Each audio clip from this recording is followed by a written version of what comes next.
এই ঘোটালাটো ক'ত হৈছে আৰু কিয় ঘোটালা হৈছে এইবিলাক আমি জনাটো দৰকাৰ যাতে আমাৰ কষ্টত বা মেহনতৰ পইচাখিনি আমাৰ তাত সজীৱ হৈ থাকে কাৰণ জানে আমি গৰীব দেশৰ মানুহ নমস্কাৰ ও স্বাগতম বিজয় এছ বাবাৰ নতুন ভিডিঅ'টিলৈ আজি আমি আলোচনা কৰিম যে বেংকত পইচা থোৱাটো কিমান সমীচীন কিমান যুক্তিগত আমি যে বেংকত পইচা ৰাখো আমাৰ যিখিনি পইচা আমাৰ যি কষ্টৰ ইনকাম সেই ইনকামটো মানে কি সেভ হয় না নহয় সেভ মানে কি সুৰক্ষিত হয় নে নহয় সেই বিষয়ে আজি আমি কথা পাতিম তো বেছি দেৰি নকৰি আজিৰ অনুষ্ঠান আৰম্ভ কৰোঁ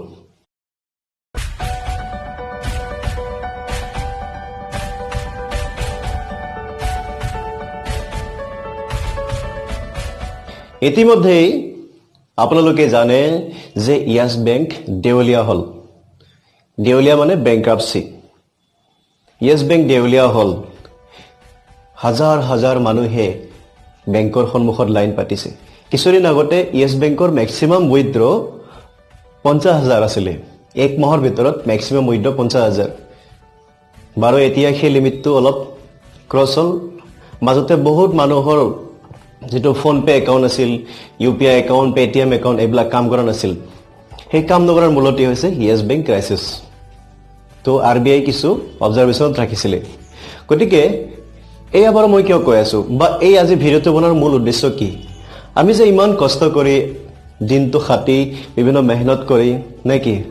নিজৰ টোপনি হেক কৰি আমি যে পইচাবিলাক জমাও বেংকত আমি থওঁ যে নিশ্চিন্ত হৈ থাকো যে বেংকত থৈছো মানে কি আমাৰ পইচা সেভ হৈ আছে ওকে আমাৰ ঘৰত থাকিলে কোনোবাই চুৰি নিব পাৰে কোনোবাই কিবা কৰিব পাৰে বা কৰবাত দেখিলে কিবা এটা এক্সিডেন্ট হ'ব পাৰে কিন্তু বেংকত থাকিলে আমি ভাবো যে আমাৰ পইচা সেভ হৈ আছে কিন্তু ইয়াত মই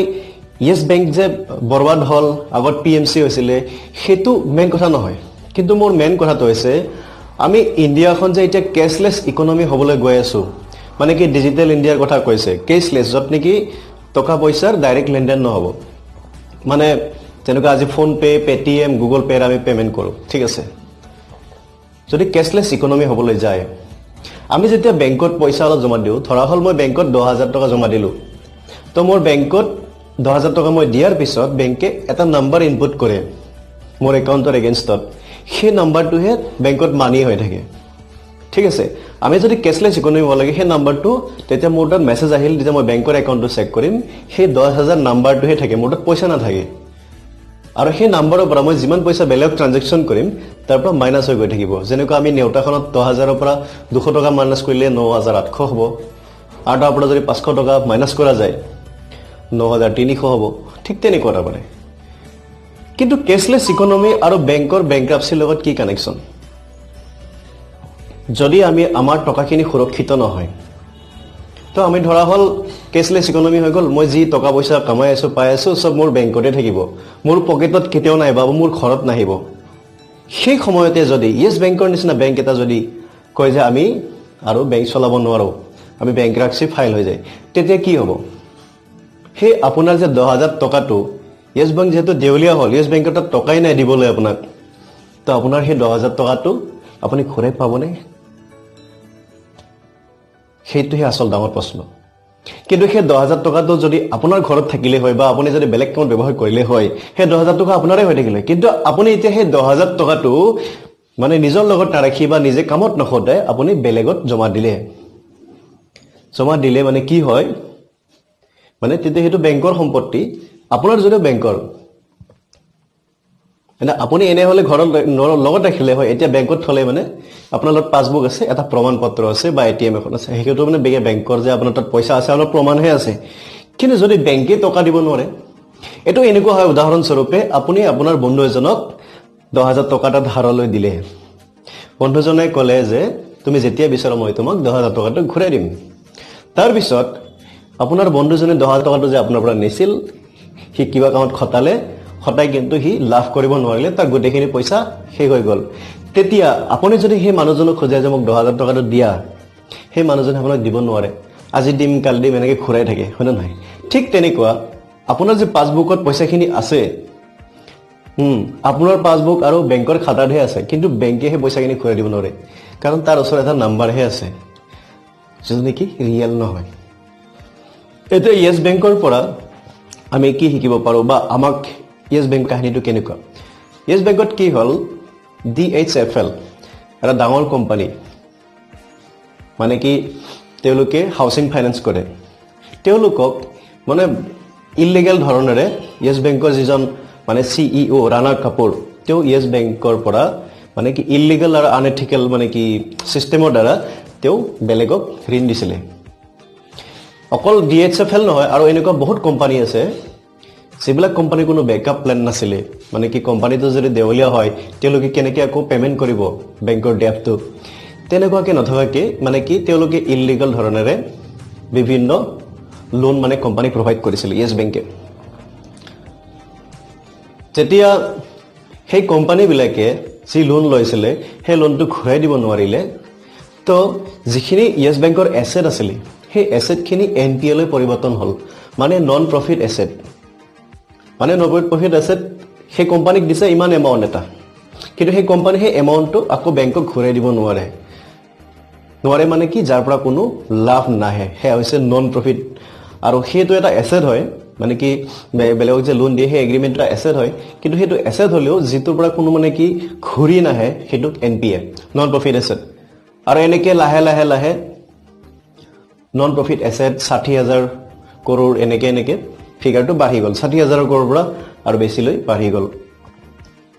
মানে য়েছ বেংকৰ নন প্ৰফিট এছেট ইমানে বাঢ়ি গ'ল যে লাষ্টত RBI তেওঁলোকক নাকি লগাই দিব লগা হ'ল। আৰু য়েছ বেংক দুবাৰ এইটো অকল কাৰণ নহয় যে তেওঁলোকে ইলিগেল তৰিকাৰে মানে কি বেলেগ লোন দিছে, কিবা দিছে।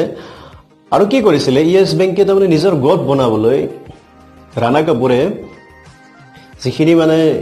তেওঁলোকৰ ষ্টক আছিলে কিছুমান, সেই ষ্টকবিলাক মানে বেলেগক মানে কি এইটো হেৰি বুলি কয় বন্ধকত থৈ কিনে, ষ্টকখিনি বন্ধকত থৈ কিনে পইচা আনিছিল। সেই কথাবিলাকো তাৰমানে তেওঁ যিখিনি ইনভেষ্টৰ আছিল য়েছ বেংকৰ তেওঁলোকৰ পৰা লুকাই থৈছিলে। আৰু তাৰোপৰি যিখিনি মানে আমাৰ হেৰি বুলি কোৱা হয়, কি কয় এইটো, যিটো ফিগাৰ, যিটো মানে NPA ফিগাৰ, NPA যিটো আছিলে সিহঁতৰ নন প্ৰফিট এছেট, সেই ফিগাৰখিনিও ৰিজাৰ্ভ বেংকক যিটো হিচাপ দিব লাগে সেইটো মেনিপুলেট কৰিছিল। যদি 1000 কৰোৰ টকা আছে তেতিয়াহ'লে সি কৈছিলে ধৰা হ'ল মানে 300 কৰোৰ বা 400 কৰোৰ, তেনেকৈ তেওঁলোকে মেনিপুলেট কৰিছিল। মানে ইমান দিনে মিছা মাতি আছিলে ৰাণা কাপুৰে। আৰু আপোনালোকৰ কাৰণে আজি অলপ সৰুকৈ কৈ আছোঁ, য়েছ বেংক প্ৰতিষ্ঠা হৈছিল 2004 চনত। ৰাণা কাপুৰ আছিলে CEO আৰু তেওঁৰ পাৰ্টনাৰ আছিল অশোক কাপুৰ। অশোক কাপুৰে চেয়াৰমেন হিচাপে য়েছ বেংক 2004 চনত প্ৰতিষ্ঠা হৈছিল, এতিয়া 20 আৰু 16 বছৰ আগতে। আৰু এয়া কিন্তু দুখৰ বিষয় এয়া যে 2008 চনত 26/11 যিটো মানে তাজ হোটেলত এটাক হৈছিলে 26/11, তাতে মানে কি অশোক কাপুৰৰ মৃত্যু হয়। আৰু অশোক কাপুৰৰ মৃত্যু হোৱাৰ পিছতে চেয়াৰমেন পদত মানে তেওঁৰ ঘনীয়েকে নিয়োজিত হয়। এই য়েছ বেংক আজি বাৰু দেউলীয়া হ'ল, এতিয়া PMC হ'ল, কেতিয়াবা আৰু কোনোবা যে বেংক দেউলীয়া নহ'ব ইয়াৰ কোনো কাৰণ নাই। গতিকে আমাৰ দেশৰ অৰ্থনীতিত কিবা নহয় কিবা এটা বৈষম্য চলি আছে, সেইটো এটা বহুত ডাঙৰ স্কেম। আৰু আমাৰ মানুহবিলাক, আমাৰ জনসাধাৰণবিলাক ফাইনেন্সিয়েলি সিমান মানে এডুকেটেড নহয়, যাৰ কাৰণে এই স্কেমবিলাকৰ কথা আমি ভালকৈ বুজি নাপাওঁ। আমি ভাবোঁ যে বেংকত যেতিয়া আমি গ'লোঁ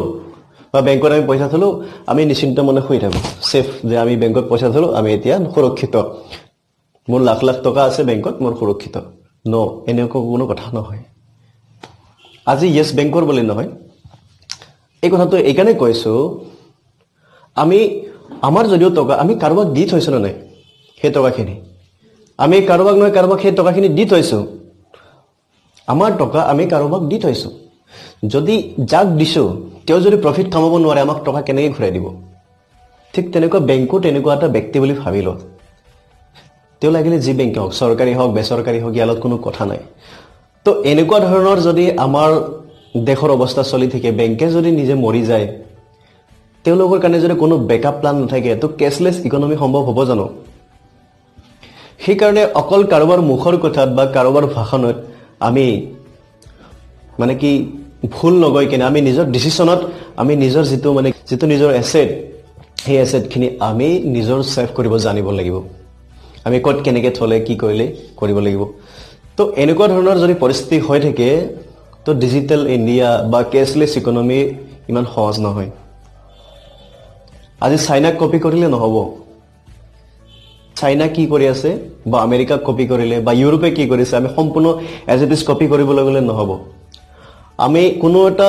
পলিচি বনোৱাৰ আগত আমাৰ দেশৰ পলিচি বনোৱাৰ আগত কেছলেছ ইকনমি হওক বা ডিজিটেল ইণ্ডিয়া হওক পলিচি বনোৱাৰ আগত আমি মেণ্টেলি বা আমি এডুকেশ্যনেলি কিমান মানে উন্নত সেইটোৰ ওপৰত আমি গুৰুত্ব আৰোপ কৰিব লাগিব সে এক্সাম্পল মই যিখন স্কুলত পঢ়িছিলোঁ য'ৰ পৰা মেট্ৰিক পৰীক্ষা দিছোঁ আফটাৰ 20 ইয়াৰ্ছ ক'বলৈ গ'লে সেইখন স্কুল তেনেকুৱাই আছে তাত কি পৰিৱৰ্তন দেখিলে একো নাই সেই একেই ক্লাছৰুম টিচাৰ আহে কিতাপখন পঢ়ায় বৰ্ডত অংক কৰি দিয়ে ছোৱালীবিলাকে বহি বহি পঢ়ি থাকে বাছ পৰিৱৰ্তন হৈছে মধ্যাহ্ন ভোজনটো আহিছে 2টা কম্পিউটাৰ দিছে সেইটোৰো ক্লাছ নহয় ভালদৰে কোনো টিচাৰ নাই প্ৰজেক্টৰ দিছে প্ৰজেক্টৰৰ কোনো 3D ৰুম নাই ক্লাছৰুম নাই সাউণ্ড প্ৰুফ ৰুম নাই তাৰপিছত লেবৰ বস্তু বহুত লাখ লাখ টকাৰ বস্তু দিছে এনেই পৰি আছে কোনো ব্যৱহাৰ নাই গতিকে আমাৰ যেটো এডুকেশ্যন লেভেল এটা চাওক 4G 5G মোবাইলৰ ক্ষেত্ৰতে চাওক 4G 5G মানে আহিব হয়তো কেইদিন পিছত আমাৰ ইকুইপমেন্ট 4G আছে কিন্তু ব্যৱহাৰ কৰিব কেইজনে জানে অকল ফেসবুক চলালে বা হোৱাটছএপ চলালে আমি জানাত নহয় ন ইন্টাৰনেটৰ বস্তু তাকো যে ইটো এটা যে এডুকেশ্যনৰ অংগ সেইখিনি আমি এতিয়াও ল'ব পৰা নাই গতিকে মই ভাবো এই ভিডিওটো অকণমান হলো আপোনাক কোনোবাফালে সহায় কৰিব যে বেংক আসলতে কি বা যেটো আমাৰ সিস্টেম মানে হৈ আছে এতিয়া এই ঘোটালাটো ক'ত হৈছে আৰু কিয় ঘোটালা হৈছে এইবিলাক আমি জানাটো দৰকাৰ যাতে আমাৰ কষ্ট বা মেহনতৰ পইচাখিনি আমাৰ তাত সজীৱ হৈ থাকে কাৰণ জানে আমি গৰীব দেশৰ মানুহ পইচাৰ অভাৱ টকা পইচাৰ অভাৱত আজি বহুতে বিভিন্ন কষ্ট ভোগী আছে বহুত ল'ৰা ছোৱালী এইটো কৰিম বুলি ভাবে কিন্তু নিজৰ সপোনক মাৰি আন কিবা কৰি আছে সো আমি বুজিব লাগিব কিছুমান বস্তু আমি জানাটো দৰকাৰ আৰু টেকনিক্যালি আমি এডুকেটেড হ'ব লাগিব ফাইনান্সিয়ালি আমি এডুকেটেড হ'ব লাগিব গতিকে আজিৰ আলোচনাৰ বিষয় এখিনি আছিল বেছি দেৰি নকৰি আপোনাৰ পৰা বিদায় মাগিছো নেক্সট এপিসোডত পুনৰ লগ হোৱাৰ প্ৰতিশ্ৰুতিৰে জয় অসম ধন্যবাদ